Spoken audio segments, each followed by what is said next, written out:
You girl with a pretty ass face, yeah, I wanna take you out, I'm tryna make you my bae, hey.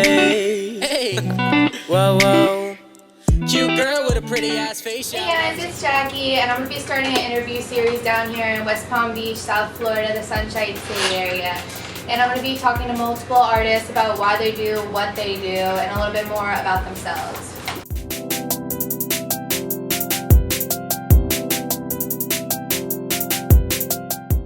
So I'm here with Greco Tax today. He's a rapper down here in South Florida. So tell me a little bit how you grew up. You already know. We're from the Palms, you know. I moved here since, I don't know, I think it was like second grade whenever I moved here. We came from the 631. This is 561. We got 631. You already know we're repping. So what is 631? Where are you actually It's the area code in New York. It's like Long Island, New York. We was in the trap, you know, just doing me. But, you know, we had family here, yeah. In New York? Yeah, it was pretty bad there. We were in a rundown area. There was like corner markets everywhere. It was just, you know, I'm glad we got out of there whenever we did. It's gone down like a ton. When did you actually move from New York to South Florida? I was, I think 2007, you know, I went into third grade here. It was good, you know, I liked it. It was definitely a whole change. Since I had moved here, like, New York's like schooling's different, so I got left back a year because I don't know what happened, but that's what happened, you know. So did you graduate down here? I did graduate here, you know. Congrats. I did from Park Vista.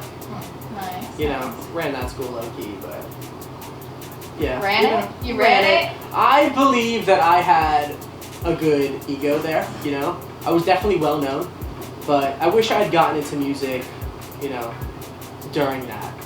So when did you actually start making music? That's the thing. I started music towards the end of my high school, like, you know, like pretty much it was senior year. It was January 1st actually is whenever this shit really got serious. I had met, what year? You know, this year. Oh. This year, 2019. So you've blown up quick.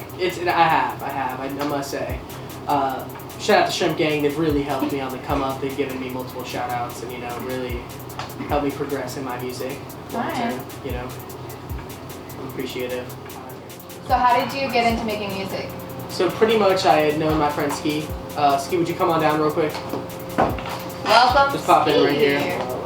This is my dog Ski. Surprise guest. He came up. He's pretty much the reason I started all this music stuff. He, I don't know, I think I was just interested in it. You know, he was known for doing music as a kid in like 10th grade. And I was just interested, and I think one day I was like, yo, like, let me try that shit. And he invited me over to his house, you know, like we really Did he ask you to feature in a song? This would happen. We both had we had hatred towards some females at the time. So we had dropped a diss track on them, you know, just 10th grade, dropping a diss track like normally kids would do. And it just blew up. So it was just going crazy ever since. I think we got a repost or something, you know. It did like 4K in like 2 days. What was the song called? Broken Heart Emoji. Is it still out? Oh, no. You took it down? We looked for it for a long time too. It was horrible. It was torn down, but I actually have a clip on my phone of like partially of the song. That's how we look back at it. Okay. Yeah, it was pretty intense. Well, it's great to meet the person that inspired you. No, I appreciate you for sure for coming out, dog. Thank you, Have a Steve. safe trip. You already know. All the way from Atlanta. Appreciate you.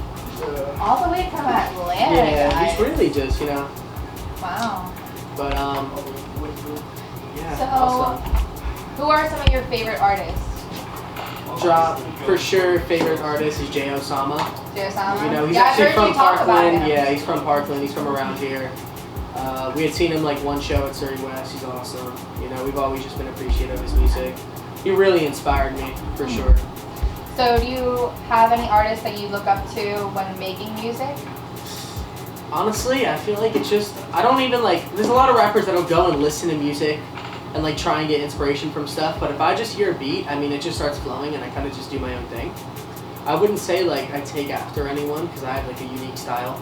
If you notice, like none of my songs will sound the same. Everything's different. It's very like, I don't know. I'm very, I don't even know what the word is. Unique? I guess unique's one of them, you know? Unique's one of them. Creative. So how did you actually come up with G-Trip? G-Trip, wow, that's a tough one. G-Trip was my original rap name. As you know, I'm Greco Tax now, which yatted on my back. I got a yatted on my leg and stuff. How did that start? So G-Trip was kind of just something, I don't know. because these bitches always trip. You know, they're always tripping over something. That's what it was. Like, these bitches were always. I'm sorry about the, the foul language, but these bitches were always tripping. And the boys and I was like, yo, G trip. I was like, yo, these bitches do trip. Like, G trip. Like, I don't know. It was just hard. I don't know. I felt it. Like, I just kept it going. But what happened was I got into Greco Tax. So G trip was falling off. It just wasn't hitting right. Some people tell me go back. Some say I'm glad you moved on. But it just wasn't for me. I feel like I could do something better. So I went to Greco. Greco's right. Greco Tax comes along the line of, we can't get into that at the moment. We can bring it up later maybe, But Greco is me. Greco Tax is me. Yeah, I mean, it is your OG name. It's me, Greco, it's my Greco last Tax. name. It's what I'm just repping, I feel like I'm myself. Okay. What would you say is your biggest obstacle that you have faced as an artist? My biggest obstacle was, I'm not even going to say hate, because everyone gets haters, There's always like my DMs and snaps with like hatred, but I just don't care because there's people that genuinely like my music. So my biggest obstacle was probably, I don't know. I feel like I don't have that many obstacles when it comes to making music. Everything kind of falls in my hands for it. So it sounds like you only had like a little bit of a mini obstacle with like a little bit of hatred. Yeah, just like stupid things. Honestly, nothing that really got to me enough. But look at you now. Yeah, no, I'm doing well. My family had recently found out like a month ago that I make music. That's new, Wow. Yeah. How did they react? My sister, I get Snapchats and texts every day of how much he loves it. My brother, like, he fucks with it heavy. He thinks Lately's a banger. Mm-hmm. My little sister kind of just, like, she kind of looks up to me now because, like, her friends actually listen to me. It's really weird, But, and my mom, she's totally cool with it. She just vibes. So why do you hide it from them if they're so accepting?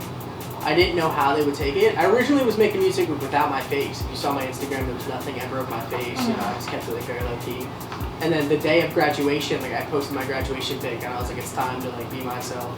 So why did you actually hide your face, like, behind your music? I just figured, like, if you could blow up without it being yourself, like, that'd be so unique, like, who's the man?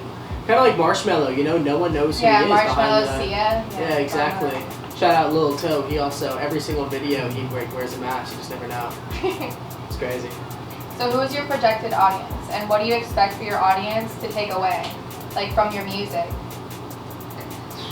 Honestly, like, I feel like my music's for everybody. It's even for the kids, Greco for the kids. Honestly, I love everybody, and I feel like I'm such a positive, like, influence on the city. If everyone can listen to me, like, since my music's so versatile, that's awesome. That's also another reason why I make, like, different flows and everything. It's a little bit for everyone. That's great. So, what are your goals for 2020 going into the new year? 2020 is my year. I'm putting that down, my foot's down, in the Gucci slides as well. Thanks, shout out Gucci. 2020 is my year, 100%. I'm blowing up. It's gonna go crazy. All the boys are coming with. Shout out Bezel, shout out Ski, Kaneki. We got Charlie, he's doing the mixing right now. We're all on the come up. It's gonna be like one big group, I believe. So do you have anything you want to let us know about? Like any like sneak peek previews? We have, actually I'm sitting on like 20 something songs right now. I've been holding off a lot. I have some really good ones coming in with some famous features. Shout out Trilly Kid, he's gonna be getting on one. We have an EP on one. I have one with Mills from Shrimp Gang. It's gonna be awesome. I see myself working with Lil Esco in the future as well. So everything's really going well, honestly. I believe myself doing good in 2020. When are you gonna give your fans a video? That's everyone like asks me that. Everyone's like, dude, when are you gonna drop a music video? And I have Ryan Keith, which is also like the Shrimp Gang filmer. He's been telling me just to do it already. The last song I actually made, which is called Rugrats. If you guys want to go check it out, it's on all streaming platforms. But he had played it, and he like sent me a video of him listening to it in the car, and he's like, "This is one of your best songs." He's like, "We need to shoot a music video for this ASAP." He has like so many like theories for it and stuff. So I don't know. Hopefully, eventually, I expect to have a music video out by like 2020 January. You should definitely. You gotta start working on it. We're waiting. Trust me, I appreciate it. Alright. But So you posted a lot of things about Prom Night. Is there anything you want to talk about? Because you posted so many teasers, so many like I've seen like a couple cop cars outside. Like I want to know because I want to know the story behind the song. Wow. Okay, so Prom Night. We'll get into that real quick. Prom Night was actually made on a song how I got arrested like the day before prom. You know, I had plans to go to prom. It was going to be lit. I had everything planned out. And then, you know, I was just riding home with some kid. Really wish I wasn't in that car. And it turns out, like, he was being followed by police for the past 3 months. So I was in the wrong place at the wrong time, as you believe. And so we just pull up to my house and we step out of this car and just all undercover cops just surround us. You know, it was terrifying. And this was on prom night? This was the day before prom. It was the day before prom. And so you didn't make it to prom? So, well, we'll get there. So, like, I had gotten arrested, you know, which was horrible, just because I was in the wrong place at the wrong time. Terrible. And pretty much, like, I don't know, I was bailed out. Not really sure who bailed me out, actually. I had figured that out, like, afterwards, but I was confused on who did it, because my mom was like, no. That's My crazy. mom was not letting it happen. She's like, if you get yourself arrested, you take yourself out. So, which is understandable, you know, I get it. Yeah, my parents are the same way. Yeah, so pretty much I just got bailed out. I was like, this is crazy, you know. I'm like walking over the bridge at Gun Club. It's about 2:30 a.m. I get a call from like Supreme Patty. He's like, bro, I can't believe you're out. Like, I'm so glad. He was really upset I was locked up. He couldn't believe it. Yeah, I don't know who bailed me out. You know, it was really weird. But I had gotten out like 2:30 a.m. I was getting calls on my phone. I answered it. I just like went along my day. My mom had came and got me. That was one thing. She's like, you can't Uber home. Like, I have to come pick you up so we can talk. I was like, Jesus. So we talked, you know, and I told her like I was the wrong place, wrong time. She understood. She knew like it happens. She's like, she knows I don't do anything bad. She didn't even know I was making music at the time, so she really just thought like, wow, Anthony was just, I don't know. Anyway, that night I had gone to the studio. It was like 4 a.m. maybe. And I was like, dude, like I wrote something while I was locked up, just cause like that's kind of cool. That's kind of thing. You get locked up, you write some music. So I got out and I went to the studio that night and I went and recorded Prom Night, which explains like why I got arrested, like pretty much all of it, how I missed prom, but I didn't miss prom. I was just casually late, I'd say. I still, like that day I had to go get my suit and stuff, so like the day of prom when I got my suit, like waited for my friends, I was late, but at least I got to take pictures, you know? That was the main thing. But you still made it to prom? I did. A little late, but it's okay. That's crazy. Yeah, it was definitely After fun. all that, you still made it. Yeah, it definitely blows my mind. That's crazy. Well, congrats on making it to prom Appreciate night. you. After all that. Yeah, it's definitely crazy, honestly. I bet it was a wild story for all your friends. Yeah, they were all shook. I mean, I'd gotten out and just, I was on hundreds of stories. It was crazy, which, you know, I was just like, all right, whatever. Like, people are showing love now the fact that I was arrested, you know? So you actually wrote Prom Night while you were being like, I did. while you were I wrote the whole arrested? hook. It was like, want me to say the hook? Mm-hmm. It's prom night, we dressing with the fits. Girls be dolled up, but you know we got the drip. I got Louis on my socks, I got Prada on my zip. I swear I'm a dripping Don, homie, I'm a walking leg. It's like different, you know? Mm-hmm. But I'd written that while I was there and I found a nice beat to match it. Shout out Boot Boys, they actually let me use that beat. So you wrote it without a beat though? It was written without a beat originally. That's crazy because it flows great. Yeah, I know, that's what blew my mind. I found a perfect beat for it.